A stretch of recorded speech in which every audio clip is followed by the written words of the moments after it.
तू गद्दार कोणाला बोलतो? बाहेर ये, तुला दाखवतो. तू बूट चाटत होता. शंभूराज देसाई आणि अनिल परब थेट विधान परिषद भेटले.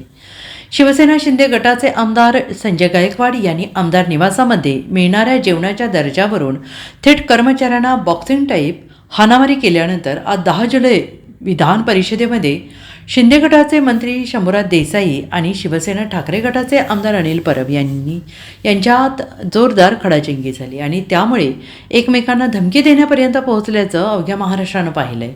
त्यामुळे सलग दुसऱ्या दिवशी लोकप्रतिनिधींच्या वर्तनावरून मान खाली गेली आहे.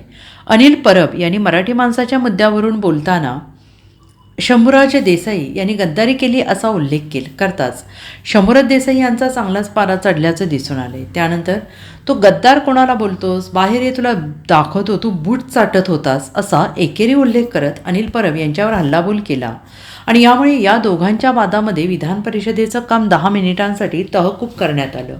गेल्या काही दिवसांपासून शिवसेना शिंदे गटातील ठाकरे गटातील वाद चांगलाच रंगला आहे आणि विधान परिषदेमध्ये मराठी माणसांच्या घरावरून ही चर्चा होती आणि या चर्चेमध्ये अनिल परब, अंबादास दानवे, प्रसाद लाड, अनिल परब, राजेश राठोड, हेमंत पाटील आणि शंभूराज देसाई यांनी सहभाग घेतला होता. मराठी माणसांच्या मुद्द्यावरून चर्चा सुरू असताना दोघांमध्ये वादाची ठिणगी पडली आणि एकमेकाला आव्हान देण्याची भाषासुद्धा सुरू झाली. Bureau report, SBN Marathi, Mumbai.